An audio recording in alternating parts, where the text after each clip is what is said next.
Hi, this is Jack Weston for ESEAnews.com here in Jönköping, Sweden for DreamHack Winter 2013.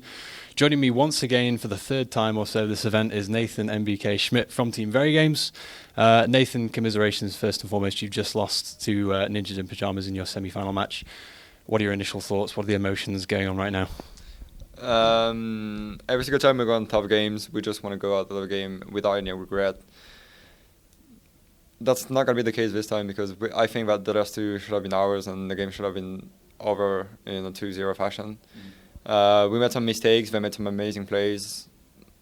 It was just an excellent Counter-Strike game, I think. And listening to all the crowd cheering and looking at the fact that there was more than 100k viewers on the streams and on the Go TV, it just showed that the game was amazing, and that's good for Counter-Strike, and I hope it's going to just continue further. Yeah, well, this was probably the marquee match, right? You two teams we expect to see in the final, but not in this case. Does it add pressure having all these new spectators that you didn't necessarily have at previous events? Not really, because when you're playing, we are kind of used to not giving attention to that, and that's what we keep doing. No matter which number of spec there is, you just realize it after the game and not while you're playing, because it shouldn't affect your game style like in any way. And yeah, we just get this off our mind. But I mean, it's amazing for CSGO to see so many players and so many people watching the games. Okay, well, let's talk about your group stage. Sorry, not group stage. The three match that was yesterday. The three match you played in the semi-final today. So it started on Dust 2. You had a commanding first half lead. It was 10-5, and then second half you lost a lot in a row. It ended up 16-13. You say you made some small mistakes. What could you have changed in that game to have turned that around? Well, I think NIP's preparation and surprise effects of having a new game just made us lose, I guess. Even though we made some mistakes, they played the pistol round on B, and then they played like 13 round only on A. They're not even going mid or B, it was just like straight on A. And that's one of the things that surprised us. And then we had new tactics. They prepared the map very, very well. They've been better. Even though we made some mistakes, obviously. We lost some rounds that we shouldn't have lost. Some headshots that went in the wrong way. And that's pretty much how it... I mean, it's always the same case with NIP. The one who's going to headshot harder and at the best time is going to win the map no matter what. Okay, so very evenly matched in that case. Okay, well, the second map on Inferno it looked like a return to form for you guys. It was 16-6 in all-round dominant play. I think most people would agree. Do you see Inferno as one of your strongest maps? You've had some success on it here throughout DreamHack. Can you just talk us through that game? I don't really know how to explain that game. We've been struggling on Inferno the last two maps we've played against Copenhagen Wolves and Complexity. We've lost heavily against Copenhagen Wolves, and we didn't change that much. It's just that NIP, they tried to have a new game style, but that wasn't a good one to have against that we're still having. I think went our way on the city side, I guess. Yeah, they just tried some new stuff, and it didn't work out for them. We were prepared against that. And yeah, as I said, we just made a perfect map, and everything went our way. Okay, and most Counter-Strike teams would have lost that first map on Dust 2, and their momentum would have been shot. They'd have been disheartened, having had such a lead and lost it. But you guys seem to just put that in the back of your mind. Is that a hallmark of being one of the best teams in the world? You can regain your momentum. How do you even go about doing that? Well, if you want to be a top team, at least you have to be like this, because you can come back from any situation. It happened many times where you lose the first map and then you win 2 in a row to win the series.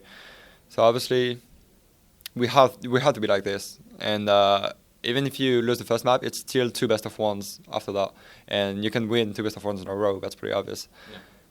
So yeah, we just took it like this, and coming into Inferno, everything was going very well. Winning the city side very heavily, and but on the opposite, winning pretty huge on Inferno after losing the first map was pretty scary for the third map, because it would mean that we might have been a bit more relaxed and not 100% into it. Even though we gave everything, it would have probably been better to win the first one and lose the second one. That's just small things. That doesn't change that much. Right. Okay, and from there, the final map, of course, was Nuke, a map that you beat Nippon in Paris. Obviously, a lot has changed since then. You won the opening pistol round on terrorist side of Nuke, Yep. and then you were countered straight away. How damaging was that counter round that you lost? I think it was more damaging psychologically, more than just the fact that you have to eco behind that. Yeah. Because it happened many times in our situation when we were CD losing the pistol, and then we have the information that all the terrorists are going to plant downstairs, and you just go stack 5 down and you just kill them, and that's pretty much what happened. And we've been just beaten by our own game, and that was. I think we felt all very stupid losing that one because we shouldn't have done that. Yeah, and everything after that was just pretty tight in a way because there was many 3-on-3 situations that could have gone either way, but they won all of them, and that's how they just won 11-4 against us. So they had a very, very good side. Yeah. As you say there, you made some mistakes. You felt pretty stupid, as though it was you messing up. How can you tell whether it's you making mistakes or NiP playing so well that they force you to make those mistakes? Does that make sense? That makes sense. Well, when you are being outplayed, you just fit it in a way. Yeah. Complexity, when they play against us, for example, in the group stage, they had some tactics, and we were just like, what the hell just happened? Like, I don't know what's going on. Yeah. And that's during those times when you know that you are outplayed, or when you're stuck on the wrong side and they're going on the other way. Yeah, once again, we made some mistakes, especially on Dust 2. Inferno, we made some mistakes as well. Nuke, sorry. We made some mistakes, but they had an excellent map. And Dust 2, well, they had the element of surprise. That was key, I guess, in their T side. And then, yeah, we tried to be aggressive sometimes, and we just got smashed. That's probably the main mistakes for us. We tried to outgrow, but it didn't work out well, and we always died. So that's when I know when we did mistakes. Okay. Well, this is your last international tournament under the VeryGames tag, right? Yep. You've got a couple of domestic things in December, is that right? Yeah. So you're going to change organisation at the end of the year, presumably a fresh start, new sponsors, all that kind of stuff. Is that going to help you kind of refocus, and what's your plan to improve from here? It's going to be the same thing.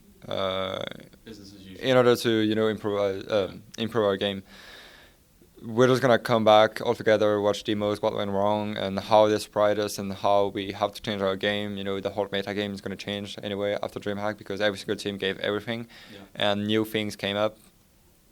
So obviously we're gonna have to check every single thing. On the other hand, we've been playing so many tournaments lately. I think we have to take a break. A bit of the game and try to refocus on our sides and become as you said, with a fresh mind into the game, being 100% into it and not being like, okay, there's still 3 events to go in 3 weekends, oh god, that's long. We have to probably just stop playing for a bit and come back better than ever.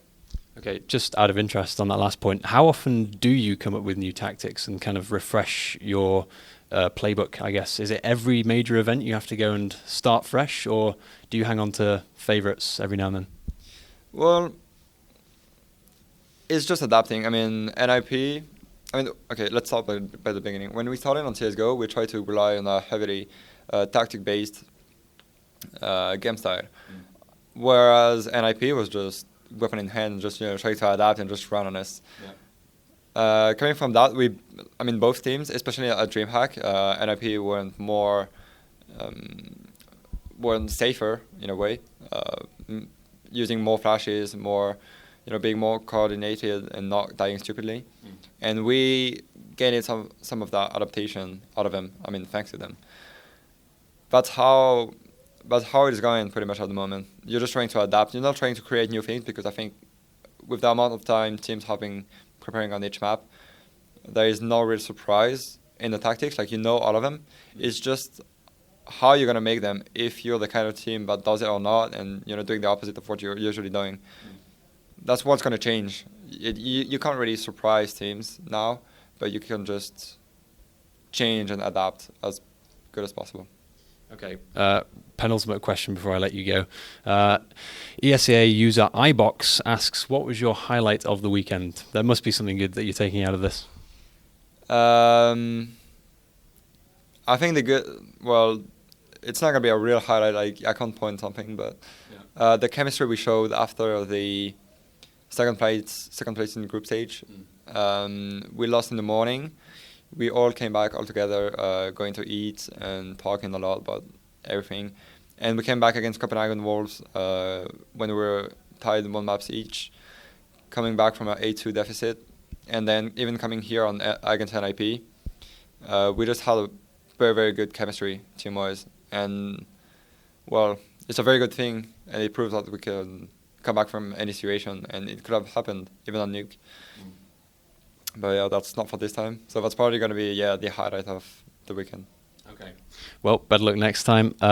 Last but not least, before I let you leave, any shout-outs? Well, it's going to be the usual, I guess. The sponsors.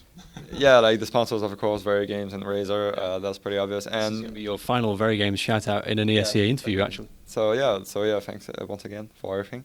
Also, something that probably hasn't been made much, thanking Valve for everything they've been doing. Yeah. They put a lot of effort, and not only money-wise, they try to organize the whole thing. There probably hasn't been that many delays coming up after day 2. So yeah, that's a very, very, very huge thing, and that's a very huge boost for the game, obviously, and for the competitive scene. As pro players, we are very happy to see that, because we want more viewers, we want more persons following, and that can only be accomplished by good organizations and stuff like that. So yeah, that's another point. And thanks everyone who's following us once again. It's always a very good pleasure. Okay, well, thank you again, Nathan, thank you. And commiserations. For everybody at ESEA.net and ESEAnews.com, stay tuned for the rest of today. We'll be bringing you coverage of the second semi-final match between Complexity and Fnatic, which is due to kick off any time now, and the grand final this evening as well.